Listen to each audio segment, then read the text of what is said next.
Hitting long against topspin is common. Without this grab, you can't produce quality in rallies. Changing lines or accelerating becomes impossible. You'll end up just passively blocking. Today let's talk about a key technique for taking the initiative during backhand rallies, the backhand rip. First, if you ask about fearing spin on the backhand, everyone fears it, including me. But the solution to spin is to generate even more spin than the incoming ball. For example, if they give you spin and you just try to block it like this, it goes out immediately. The harder you try to hit, the more it flies out. If you just touch it, the spin makes it fly out too. You're forced to press down hard. But in a match, if your hand is soft, your timing is late, or you move slightly, you'll make errors. So, to truly improve your backhand, you must learn the rip. The rip uses friction to support the shot. Whether I'm moving or generating spin, it can handle any incoming spin. When we were young, we didn't use the rip. Later, the coaches told us the new modern backhand concept is the rip. We didn't understand it at first, leading to a confusing period of whether to hit flat or use this new stroke. But matches forced us to use it. We even organized competitions where we just traded backhand rips on half the table. At first, you won't trust it because flat hitting, punching, feels easier. But you'll find that while flat hitting works early on, once opponents increase the spin, you can't punch through it anymore. Look at this flat backhand drive. It stays on the table during practice, right? But in a match, it's mysterious. Why does it fly out when it comes to you? First, unlike relaxed training, in a match you try too hard to kill the point in one shot. If you record yourself, you'll see your bracing action is much larger and stiffer in a match than in training. Second, I've demonstrated this before. Look, loop one to me. My hand is relaxed now.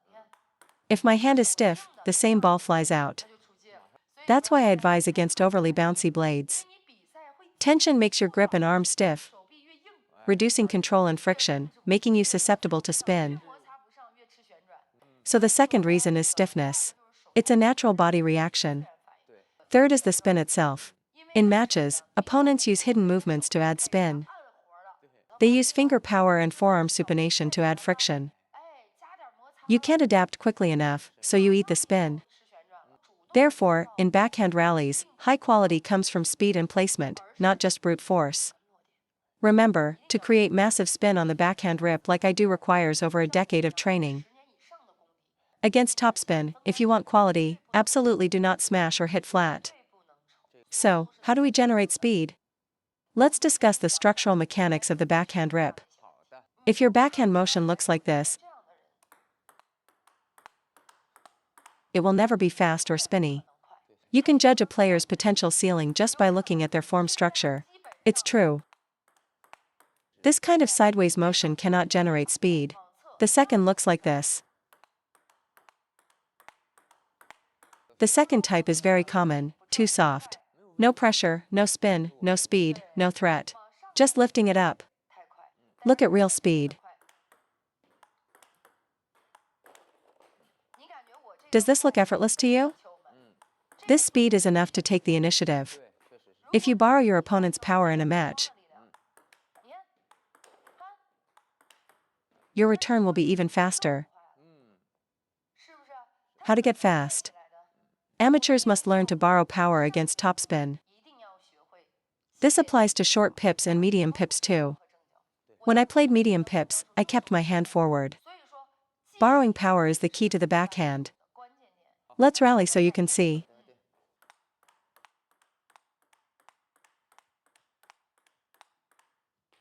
Is this speed enough? It's plenty for a match. So, who is actually generating the force here? I'm barely using force. I'm borrowing Shuai's power. We are borrowing from each other. When countering or rallying, pay attention. Borrow their power. If you pull your arm back like this, you'll miss. Do not backswing excessively. For backhand rips and drives, do not pull the racket too far from your body. Shorten the stroke to 1/3. Keep a forearm's distance between your racket and body. If you're a man with longer arms, you need even more space. A student in the last session wanted to fix his poor backhand. Why was it bad? I'll show you. He held it right against his body. How can that work? Generating force from this jammed position is impossible. You must keep it in front. Watch as I add quality, keep it in front.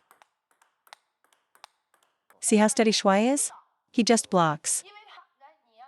If he tries to add force, the rally ends in 2 shots. The honest truth about the backhand is, you're just waiting for their error.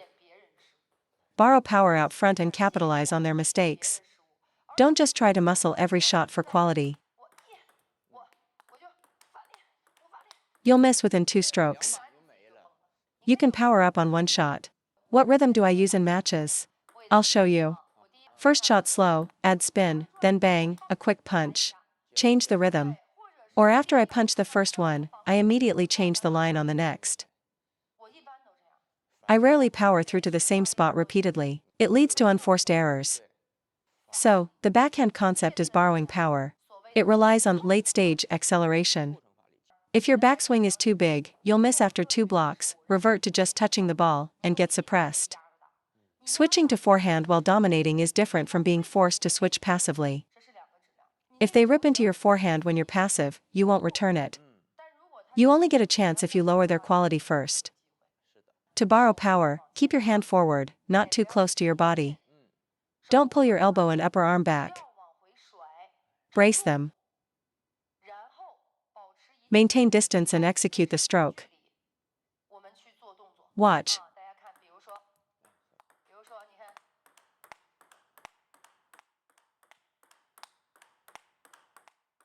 Don't use a large backward backswing. Start directly in front. This is your contact point. The ball already has power. Your job is to apply friction, catch it and guide it. Here is a slow motion demonstration.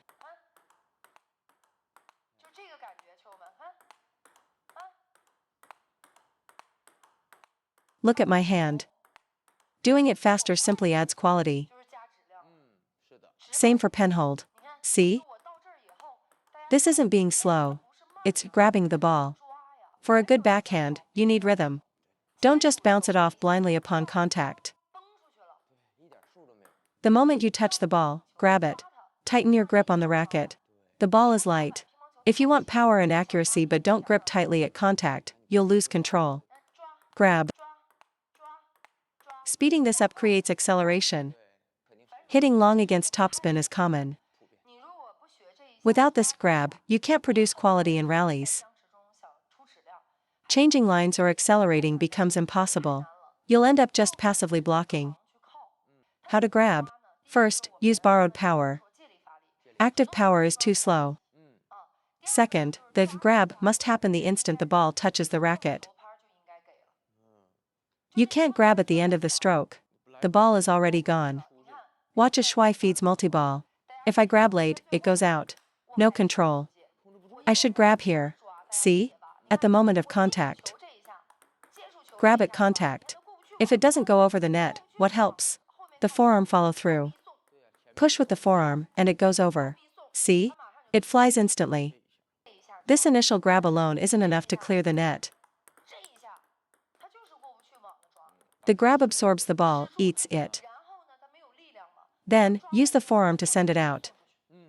This is what the grabbing the racket sensation feels like.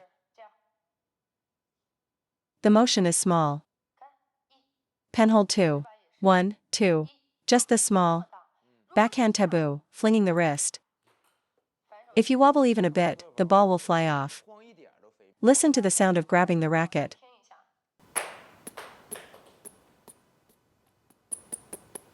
The brushing sound comes from releasing power and then recovering, not just squeezing hard. That's grabbing. You must execute the friction stroke. Engaging downwards on contact is grabbing. Squeezing the handle without movement is useless. It directs force downwards at the end. That is the true grab.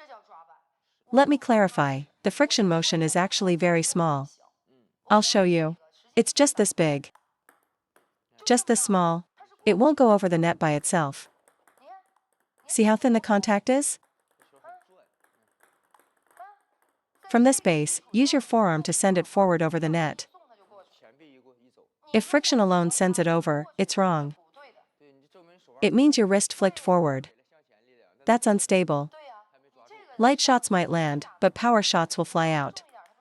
The brushing sensation is very thin. See? It doesn't go over. Thin contact. Then, add arm power, and it shoots out. This is capturing the ball. I use force, but the ball doesn't escape immediately. Misconception: friction isn't about pushing forward. It's catching the ball in place, then transferring power with the arm. Use fingers and the racket face to brush it. Then transfer power via the arm. Don't rub and push simultaneously. Backhand mechanics are different from forehand. It's contraction and extension. If you don't grab early on backhand, it's over. Forehand closes inwards. They are not the same. So, when training with a robot, practice the grab by not letting the ball cross the net. I don't mean smash it down. Just brush and catch it. Brush it. Focus on that instant. Concentrate. Thin contact. Then accelerate the forearm, and the ball flies. Watch me hit a few rips. Look at that spin. It's unbelievably spinny. Many think adding spin requires wrist shaking. It doesn't. If you shake your wrist, you can't add spin. I'll show you a wrist shaking shot. See? It's fast. But it has no spin. Never fling your wrist loosely. I used to hurt my wrist training the banana flick by twisting too much. My concept back then wasn't smart. I tried to force spin with my wrist, causing many errors. That covers the issue of concentrated friction. Second, after brushing, how do we transfer power? What body part? The final delivery relies on the forearm. So, how does the forearm get fast? By not dispersing any power. Swinging right or pushing up disperses power. After the backswing and brush, you're at this high point. From this high point, send it forward. This forward motion is what I always have you practice. You might feel your racket angle is closed, pressed down, but it's not closed enough. The real rip feels like this: you must press down on the ball. The harder you press, the better. Don't push the ball, press over it. Even if you start low for a near table loop, you must press over it. If I press, I can generate power. If you open the racket face after brushing, the shot is ruined. If you want to add quality to the shot, you must keep the V of your hand facing forward.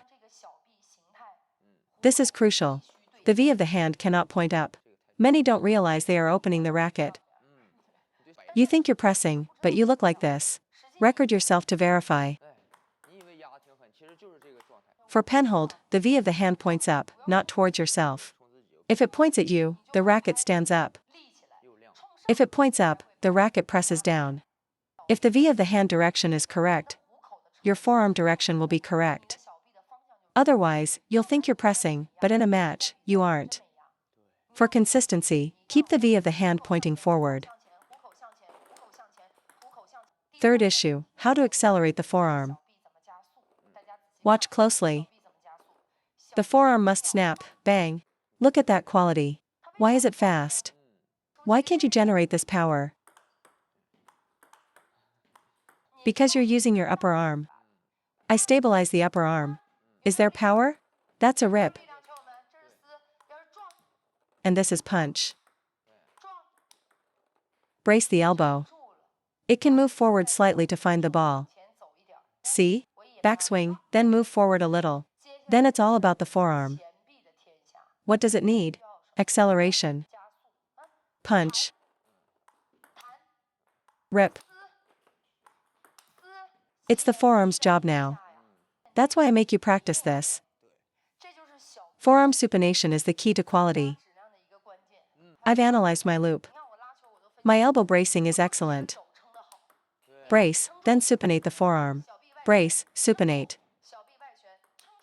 Your problem is you can't hold this brace. Moving everything back and forth or up is wrong. Move the arm forward to find the ball. When I want power, I brace and supinate the forearm. That creates quality. You must hold firm. Holding firm is crucial. If you drift up or right, it won't work. It's the same logic as the forehand elbow mechanics. Against backspin, I brace the elbow, look at my forearm, brace, bang. If I don't brace, the whole arm moves together. No power, no speed.